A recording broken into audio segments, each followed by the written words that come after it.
Welcome to Uncommon Knowledge. I'm Peter Robinson. Dambisa Moyo grew up in Zambia. She holds a master's degree from Harvard, an MBA from American University, and a doctorate from Oxford. Ms. Moyo spent 2 years working for the World Bank, then 8 years working for Goldman Sachs, and then this year she published Dead Aid: Why Aid is Not Working and How There is a Better Way for Africa. Dambisa Moyo, thank you very much for joining me. Thank you. Segment 1, The Killer of Growth. Let me quote you from Dead Aid, Dambisa Moyo. Quote, "In the past 50 years, over $1 trillion in development-related aid has been transferred from rich countries to Africa. Has the assistance made African people better off? No. How can that be, that $1 trillion has not helped?" I ask myself that question all the time, as do many Africans on the continent and around the world. Basically, it's important for us to kind of put a bit of context on this. Sure. If you go back to the 1950s and 60s, which is basically the time when the aid model gained in prominency, the idea of, or the rationale for aid was very clear. We were coming out of the Marshall Plan, so this is after post-World War II. The Marshall Plan, American assistance of $15 billion over 5 years to Western Europe, if I remember correctly. That's correct. In today's terms, it would be $100 billion. So a huge inflow, amount, right. And it was towards reconstruction of Europe in the post-World War II. Right. And it was also the time for historical sake, that many African countries, but also many countries around the world, were emerging from the colonial period. Right. And so the idea was very simple. And if you look at work by sort of Chenery and Strout, 1966 paper, the idea was that savings would lead to investment, which would lead to growth. And the argument was that in the absence of savings, because these were quite fragmented countries in the context Right. of Africa, they didn't really have a savings culture or established savings patterns. The idea was that aid would replace savings, and so aid would drive investment and then drive growth. Simply give Africans some of our savings and let them get on with it from there. That's exactly right, which is essentially, if in a manner of speaking, what aid money is. It's Right. somebody's taxpayers' money from somewhere else. So a very simple model, which actually I think was pretty laudable and made sense on paper. Well-intentioned and plausible. Absolutely. Then. And remember that so on that basic metric, savings leading to investment leading to growth, or in this case, aid leading to investment leading to growth, there were two metrics. We're going to get an increase in growth and a reduction in poverty. However, on those two metrics alone, aid has been a complete disaster. We've actually seen over the past 40, 50 years, growth slow over the continent. And we've seen poverty rise. So, for example, in the 1970s, about 10% of the African population was living in dire economic consequences. Today, over 70% of Africans live on $2 a day or below. You draw the contrast in your book, in Dead Aid. You draw the contrast between aid in Africa and the Marshall Plan. You make several points here, and I'd like to just go through those briefly. Mm-hmm. Difference between the Marshall Plan, which worked, you say, Absolutely. and aid to Africa, which has not. Number one, I'm quoting you in each case here, European countries were not wholly dependent on aid. That's right. Whereas in Africa, at least many countries, over 70% of the government budget is aid money. And that's destructive in itself. Completely destructive. And I guess we will come to the specific ways in which aid is fueling. Yes, and the Marshall Plan was finite, whereas much of Africa has received aid continually for 50 years. That's absolutely, that is critical, because in most instances where we have seen some good results from an aid model, whether it's from the Green Revolution in India or the interventions in South Korea, and I talk about the aid graduates, so it's a group of 20-odd countries that have shown some improvements. Exactly. You note where aid does work. Exactly. It's not a blanket condemnation of aid. Exactly. Right? And I think it's important to remember where in those instances, the aid has been short, sharp, and finite. It has not been open-ended commitments, which is what we see across Africa today. Okay. Now, the mechanism by which aid has proven so destructive in Africa, you refer to it as, I'm quoting you again, a vicious cycle of aid. That's right. Now, explain that. Okay, so basically, we're in this cycle where governments, in particular in Africa, are dependent on the aid system. And we all know that in order for an economy to grow, we need to actually have private sector development. I sort of flippantly call it the reverse Boston Tea Party. We won't get any representation without taxation. Right. So we need to grow these economies. The problem is when governments know that they don't need a domestic tax base, in other words, they know that they can live or die based on aid money, they will encourage corruption. They're happy to sponsor bureaucracies. They are very happy to disenfranchise African people on the ground. I mean, there's a whole host of things that are happening out of the aid model that basically discourage investment. So without investment, you get more poverty. And without more poverty, you get more aid. And the more aid, again, supports the governments who, again, are not interested in encouraging growth. Money comes in, it makes things worse. Because things get worse, even more money comes in, and on and on and on it That's goes. Exactly Now, right. I want to close out this segment. I want to get a crisp statement here. You do not argue in Dead Aid merely that the $1 trillion transferred in the form of aid to Africa over the last half century has failed to do as much good as one might reasonably have supposed. You argue that it has done the people of Africa positive harm. That is correct. So I am arguing that aid is not benign.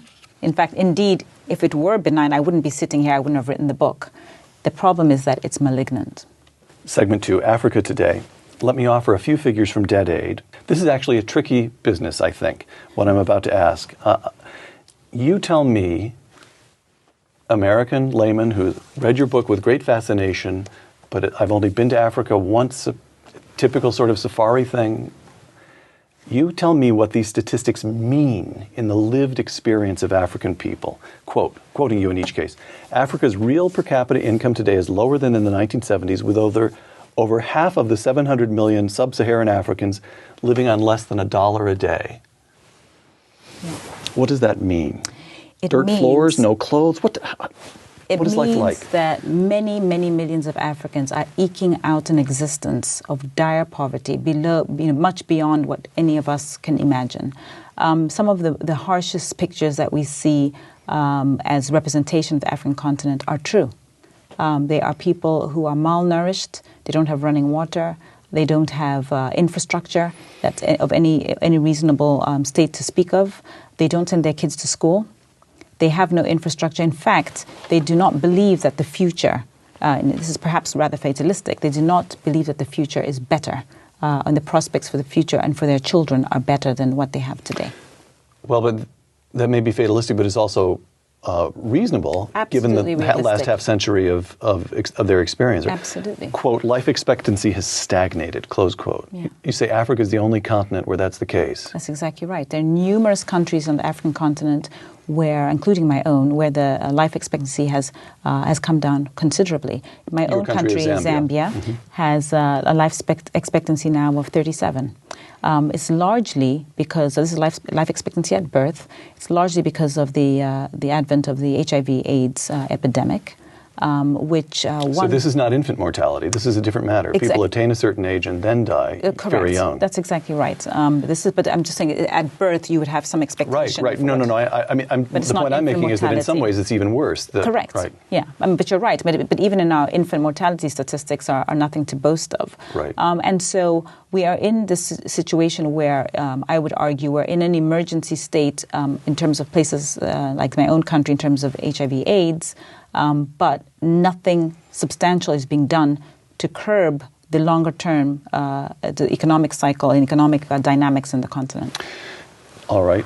We have a continent in which poverty is endemic, and yet here we have a young woman who emerged from that continent, has a doctorate from Oxford, worked at Goldman Sachs. Tell me the story of Dambisa Moyo. How did you Did you start in a privileged position in Zambian society? How do you come to be? So my story is one which is very, very lucky in many ways.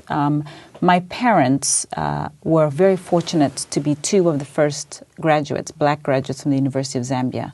A lot of people might not know this, but I actually do not have a birth certificate because I was born to two black parents. And at the time that I was born, blacks were not given birth certificates. You were born when Zambia was still, what, Southern Rhodesia? No, I was born in the post-colonial period. So Zambia gained independence in 1964 from the British. Right. It was Northern Rhodesia. Northern Rhodesia, sorry. No, that's okay. Of course, it was part of the federation with Southern Rhodesia, which is today Zimbabwe. Right, but right. the idea is just that at the time that I was born some 5 years after independence. Mm-hmm. But at that time, our society was still so heavily inculcated in the colonial period that the birth certificates were not given Not even to handed blacks. out. Exactly. All right. But in any case, yes, go ahead. So I'm very fortunate that not only my parents, but my grandparents had the foresight to encourage their children to go to school. Without my parents getting an education, I certainly would not have gotten an education. And it's quite interesting because I think it's important to remember that there was no reason why my grandparents would have been encouraging my parents to get an education. They themselves had not had that experience. And they had no reason to believe that sending their children to school, particularly my grandfather, my maternal grandparents, sending my mother to school, there was no reason to believe that there was anything good that could come out of that. So, because your parents did what they did, they understood the importance of giving you an education. That's right. You got a glittering education. You end up in London with a doctorate in economics from Oxford. You spend 8 years working for Goldman Sachs.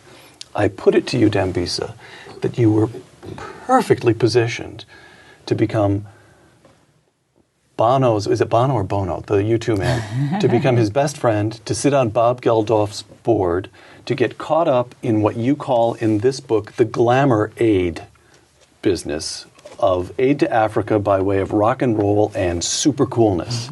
And yet you didn't. You wrote that. Why? How did your thinking develop? Well, why did I write it? I mean, I think the emperor has no clothes. It's been 60 years. My family lives in Africa, and they suffer the consequences of the failed economic system on a daily basis. There are educated people in Africa who are also eking out a living on a daily basis. And the great tragedy is that we know as a society what works. We know how to reduce poverty and how to create growth. And so there's a big scam going on where we're pushing an agenda of what I would call intellectually dishonest patterns of behavior, where we're pushing an agenda that we know doesn't work. We've seen China move 300 million people out of poverty. That brings us to segment 3, Africa and China. In Dead Aid, you write that next to a lot of well-paved roads throughout Africa, and in recent years there have become a surprising number of well-paved roads in Africa, there are signposts that proclaim, "This road constructed with the grateful assistance of the government of the People's Republic of China." That's right. Explain that. Well, the fundamental thing is that it's no surprise Africa has been the beneficiary of a multi-billion-dollar assault or campaign of foreign direct investment from China. And my thesis in the book, the title of the chapter is "The Chinese Are Our Friends," is that they are actually doing a great thing, a great service.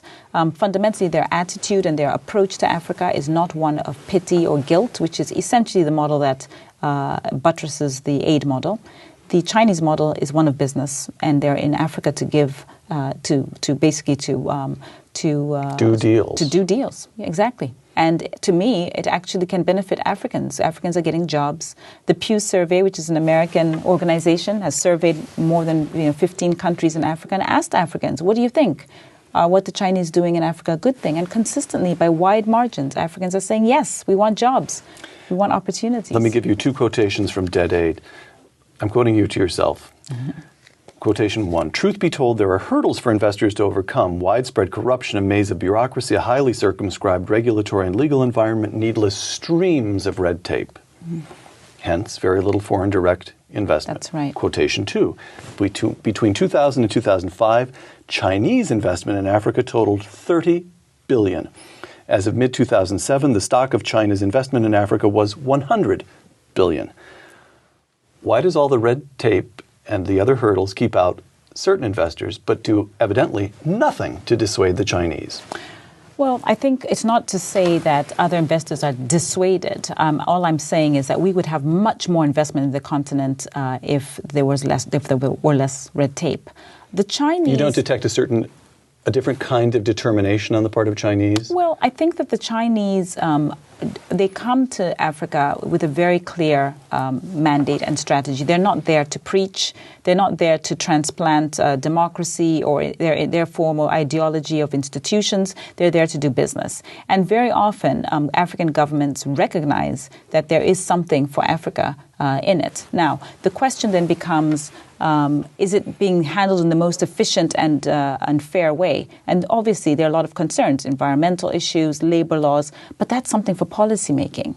I do not think it's the right approach to say, well, because there's some problems, we should expel the Chinese. I mean, the American government, as we know, borrows from the Chinese, given the record. So, we have to be open about it. I'm going to push you a little bit more on China. Sure. China is one of the bits in the book. You read the reviews, and that makes people queasy, that you're so comfortable with China.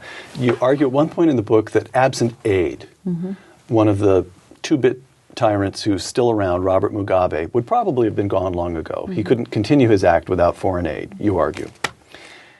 And yet we have Chinese Premier Hu Jintao making a point of visiting Robert Mugabe during Hu Jintao's trip to Africa. That's right. So the question is, wait a minute, Dambisa, you're very unhappy with Robert Mugabe when he's sustained by aid, but you're willing to take a pass on him when it's Hu Jintao and all business? Well, I mean, okay, let's take the most cynical answer to that, which is that at least when Hu Jintao's in Zimbabwe, some Zimbabweans might be able to get some jobs. In the case of aid... That's not a bad answer. I don't even think that's a cynical answer. I think that's a pretty good answer. Well, I mean, go ahead. I tell you, it's a kind of a stolen answer. It was from a friend of mine from Sudan who said, you know what, yes, if the choice is living under a tyrant or under a despotic rule in both scenarios, I prefer to be living under a despot, being able to survive and provide an income and to my kids, versus living under an aid model where there still is a despot and I'm living in dire poverty. So it's a rock and a hard place. It's not the best choices, but I think that's, on a practical level, I think that's how people view it on the continent. But, beyond that, I think, we do forget that the Chinese are lending to the United States government. I don't hear anybody complaining about that, and human rights and so on. And so, let's keep the standards the same across the board. If we don't like the way the Chinese acts, then let's be fair to everybody. I mean, this is actually, we've turned a corner in Africa thanks to the Chinese, and I think to then dismiss them as being, evil villains is unfair when Western society is taking money from them anyway. Very nice. A few left jabs and then a roundhouse. Bob Geldof and I can't remember, Bono, I guess. Okay. They're in Africa to do good. That's why they are trying to do good. And Hu Jintao is in Africa to do business, to do deals. And you're saying that if you had a choice, you'd kick out Geldof and the U2 man and keep Hu Jintao. And now I'm giving you, before we close this segment, the chance to look into the camera and explain to the audience that you're not as cold and unfeeling as that suggestion might seem. I think we forget one fundamental thing. Africans are like everybody else. They want jobs. They want opportunities, and they want a great future for their kids. And unfortunately, Bono and Bob Geldof, I'm not too sure, are actually concerned about the future of Africans in a sustainable way in terms of creating jobs. Whereas I know that there is scope for the development of job creation and long-term dents into poverty with the approach the Chinese are taking in Africa. All right, segment 4, your critics. I went through the reviews, and there are people who have arguments that seem to me to have some weight. There's a lot of ad hominem stuff. Who is this person? But there are also arguments about the analysis. So let's take a few of these. Sure. You being you, I'm absolutely certain you've thought these things through. You've read your own reviews. Your instructor at Oxford and at Harvard, Paul Collier, quote, "I doubt that many of Africa's problems can be attributed to aid," which is, in my view, something of a sideshow. Yeah. Divided by ethnic loyalties, African societies are too large to be nations, yet with only tiny economies, they lack the scale to be effective states. Africa, that's close quote. So what you have in Africa is the product of a long and extremely complicated history which simply ill-suits that continent for the kind of market economies that developed in the West. Well, I think Paul is fantastic, but I think he's being slightly unfair on the continent. I'm much more optimistic. And how, you might ask? Well, we know that there are many other very fragmented places around the world. Europe is a good example of this. But we also know that there are lots of benefits to be had by regional integration, for example. So the question then becomes, why would it be the case that many African countries have not actually come together to form regional integrations that are actually credible and work well? That, to me, is the fundamental question. Because we do know that there are benefits, for example, from having a common economic policy, the United States being one of the most successful examples of this. The question then becomes, what do we need to do to incentivize African governments to do that, to put regional integration together in a meaningful and real way? And my argument is that the reason that they don't go ahead and do that is because there's a fail-safe. They know that they're going to get aid. Why would they be doing something that may give them more upside when they have a sure thing in hand? And this is why the thesis of the book is really, we have to come up with some exit strategy so that governments actually start to behave in a manner or incentivized to do the right thing for the African continent. There's a sense in which your underlying argument is so basic that everybody with children ought to be able to get it. Absolutely. I think you're saying, in effect, we're permitting government after government after government in Africa, and have done so for half a century, to behave like teenage children. Correct. That's all right. Absolutely right. It's as simple as that. It's as simple as that. Human psychology. Exactly. Right. Another of your critics, former speechwriter to President George W. Bush, Michael Gerson, who during the Bush administration, Gerson argues the United States started taking a new approach to aid, and you didn't pay enough attention in your book.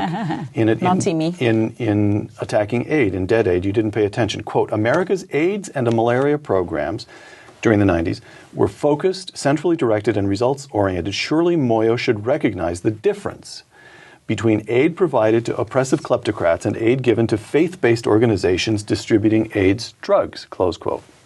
I'm very disappointed because my one piece of advice is don't ever write a review if you haven't read the book. On page 7 of my book, I very clearly outline the 3 types of aid. Humanitarian or emergency aid, which goes in, for example, a tsunami or a flood or an earthquake, which I believe there's a moral imperative for us to act as a global society. The second type of aid I talk about on page 7 is what I call NGO or charitable aid. So this is the relatively small amount of aid where we send money for a scholarship, for example, to support a child in Zambia. I myself sit on charitable boards. I'm on the board of Room to Read, which is a San Francisco-based charity, education charity. But it's important for us to understand what those type of interventions can and cannot do. So yes, they can send a girl to school, or in this case, yes, we can send HIV drugs to Africa. But longer term, these are not going to help these economies grow by the levels or rates of growth that we need them to grow, to put a dent in poverty. So now Gerson goes on, he says, in 2004, 7% of Zambians, your countrymen, who needed AIDS drugs were receiving them. But by September of 2009, that figure should exceed 2/3, 66%. It's not a minor thing for Moyo to dismiss the achievements of a foreign aid program that helped save her homeland. I've never dismissed the PEPFAR programs, first of all. So PEPFAR is President Bush's, it's being continued now under President Obama, but it's the AIDS program for Africa. That's right. But we're skirting over a very, very fundamental point. And this is precisely why I say the aid model is couched in the sense that Africans are not capable of doing it themselves. All right. The point is, healthcare, education, infrastructure, and even security are public goods. They are goods that the governments of Africa are supposed to be providing to their people. The reason why Americans go and vote between John McCain and President Obama is because you decide as Americans who you think is best going to be equipped to provide public goods. We are looking for that right also in Africa. And a quip that a friend of mine from Africa said, well, if it's actually going to be a situation where African governments are not providing these goods, why do we bother electing them? Why should we not be electing the PEPFAR program versus the British AIDS program? Because they're the ones that are ultimately providing public goods. The reality is the PEPFAR programs are unsustainable. America's facing a 10% unemployment rate. We're in the middle of a credit crisis. From the point of view of Africa, I want to make sure I've got this. Sure. You're suggesting that even PEPFAR, even the AIDS program, if permitted to remain in place, would prove insidious. Precisely the point. Because, yes, yes, pretty tough. It's a Band-Aid a Band-Aid solution. I'm not going to sit here and say, oh, my God, the fact that 2 million Africans are on HIV drugs is a bad thing. Of course not. That is a good thing. But whose responsibility is it to provide those HIV drugs? And more importantly, are we creating an environment in Africa to make sure that in 10 years, 20 years, 30 years, African governments are going to take responsibility for that? We are not Americans. We are not supposed to be taking into the American American tax base. The American society does not operate by sitting around and waiting for handouts. Why should we, as Africans? Last point from your critics, and this one runs through review after review after review. There is one nerve you touched here that caused everybody to stand from his chair and scream. And it's your assertion that what poor countries need is, I quote you, a decisive, benevolent dictator to push through the reforms to get the economy moving, close quote. Now, so if we could name you dictator of Zambia for the next 5 years, you'd take the job. Let's put it this way. I love these sound bites because the fact of the matter is the fact that I'm a black African woman should tell you right there that I'm a supporter of democracy. I just can't even imagine myself saying democracy is a bad thing. Of course we want democracy, but we want a democracy that is real, not a patchwork democracy that we're seeing in Kenya and Zimbabwe, where the opposition is being sucked into the government and kept oppressed, really. We want institutions that are stable, strong, transparent, and that they can stand the test of time. We are not going to get those in an aid model. We will never, ever get those, no matter how much money is pumped in.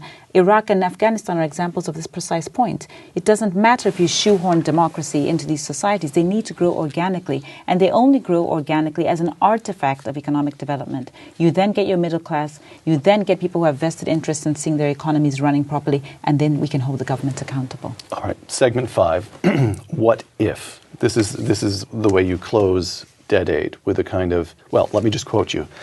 What if one by one, African countries each received a phone call telling them that in exactly 5 years the aid taps would be shut off? What would happen? Close quote. What would happen? I'll tell you one thing that would happen. AIDS and malaria would begin to spread, and living standards across the continent would sink, right? I don't agree with that completely. And first of all, I think to focus on the 5 years is to miss the bigger point. First of all, Africa is not one country. It's a continent. Countries are different levels of economic development. I'm glad you pointed out that I said what if, because that's precisely the point. I was giving a scenario, an example. Right. My country, Zambia, is very different from a failed state such as Somalia, very different from Ghana, which is arguably at a higher level of economic development. So there's no way we can apply a 5-year rule to everybody. That's point number one. To focus on the second point is to focus on the 5 years is to miss the broader and more important point that to the extent that aid programs have worked in the past, they've been finite. And that's really what I'm trying to motivate here. A discussion about the fact that we need to talk about exit strategies with time lags enough to give African governments the time to start to really focus on building alliances and encouraging these other types of economic growth. You say, in this what-if scenario that you write about in Dead Age, you provide 3 steps that you believe the notional African country ought to take. And I want to get to all 3 of those because so far we've been saying aid is bad. But here's where you say, if aid gets turned off, Africa can move forward in the following ways. Step 1 is, quote, first comes an economic plan which reduces a country's reliance on economic aid and replaces it with what? Whole host of things. And fortunately, time is trade, limited, foreign direct investment, the capital markets, microfinance, savings, taxes, remittances. Need I go on? I mean, there's a whole host of things. So Zambia or whatever country we were talking about should begin to behave like Liechtenstein. When you need money, you go to the international capital markets, you start trading. It's one aspect. China has 7% arable land, 1.3 billion people. They're desperately concerned about foreign security. Africa's got arable land. We've got agriculture that we can build on. We don't have to focus on selling goods to Western America, to Western Europe and the United States, where the market, by the way, is closed to us. Let's focus on building alliances there, which, by the way, will create jobs and create a tax base for the government. Hold on, you just did a glancing blow that you need to explain. The market is closed to us in the United States. That's right, because as many people know, the American government has trade restrictions against African produce. So it's protecting American farmers, which I believe is fair. You do? Well, you don't want to rail against? Of course, I would love there to be trade openness everywhere. But the reality is, President Obama is responsible to the American people first. Let's get that clear, and rightfully so. And in that sense, it's right for the American government to do what it needs to do to protect its people. Okay. Next, each country, step 2 of 3, each country would have to, quote, enforce rules of prudence and not live beyond its means, close quote. Now, where does prudence is a cultural construct. It's a cultural value. It's the kind of thing that evolves from a society over decades. It reflects fundamental value. How do you inject prudence into a country that's been corrupt and where the leaders have been bought off for half a century by foreign? How do you do that? You cut off the drug. So if there's no more aid, and you know that you essentially have to live within your means. I was just in Rwanda. What an amazing example of living in prudence. In Rwanda, no government minister has a government vehicle. You have to drive your own car. In Rwanda, mobile phone usage by civil servants is curbed. The government will pay up to a certain amount. If you go over your bill is higher than that, you pay for it.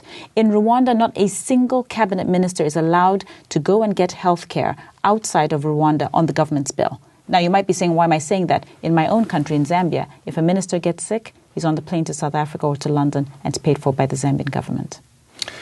All right. Step 3. The third and final stage is, quote, the strengthening of institutions, close quote. Now, here again, transparency, the rule of law. I mean, just say, the rule of law, if you look at the history with which many Americans are familiar, you go back to the development of English common law, property rights. These things are hard-won cultural constructs that took centuries to evolve. Absolutely. Well, fortunately, we don't have to take centuries. I think we can leapfrog. We can learn from what other people have done. And second of all, don't forget that the legal framework and judicial framework actually already exists in Africa as a post-colonial artifact. So these things exist. The problem is that they're toothless. The aid regime, I'm quoting you again from Dead Aid, the aid regime has been in place for 60 years and failed to generate economic growth. Why, you ask, has that phone call cutting off the aid not been made? At least 2 reasons. First of all, let's just imagine that President Obama stands up tomorrow and says that Dambisa Moyo has got some valid points in there. We're going to start talking about an exit strategy today. Perhaps in 50 years, we're going to turn off the taps. Americans would go crazy. And there's a certain liberal constituency that would not even be able to have the discussion, would not be able to look past it. They'd be gasping for breath for the next week. Exactly, and probably it would be reflected in the voting patterns. So that's one of the reasons. The second reason is that basically we would hope that there's an issue of fairness here. So think again of President Obama saying, you know what, let's be fair, let's open our markets, our trade markets, so Africans can sell their goods. Well, that would be at the expense of American farmers. So it's cheaper for America to keep the trade barriers up, which is what we need for job creations in Africa, and actually... So you are making a corollary point of great importance, which is to say that aid has not only produced corrupt regimes in Africa, in some ways it has corrupted the donors. Absolutely. It has permitted them to get away with doing things that make themselves feel good rather than a genuine confrontation with reality on the ground in Africa. It's bad for the giver and the receiver. Absolutely. But remember that all the actors in the aid model are rational. It is rational for President Obama to continue to give aid, even though he's borrowing the money from China. America doesn't even have the money to give out aid money. It's still borrowing money and giving it to Africa. It's much, much more prudent politically for him to do that. Last 2 questions. Since the publication of Dead Aid, what has been the most surprising response you've received from an African leader? And what's been the most interesting response you've received from a Bob Geldof or a Bono or some other member of what you call the glamour aid industry? The most surprising response was 2 days after the book was published, being whisked away to Rwanda at the invitation of the president of Rwanda, President Kagame, to address 200 members of his cabinet and ambassadorial cohort not about the message of weaning itself off of aid. They were already convinced that they have to get off of aid. They wanted to talk about how to do it. I was stunned that there was a government in Africa that was so vocal. And since then, obviously, the Eritrea is also the same, very much against aid.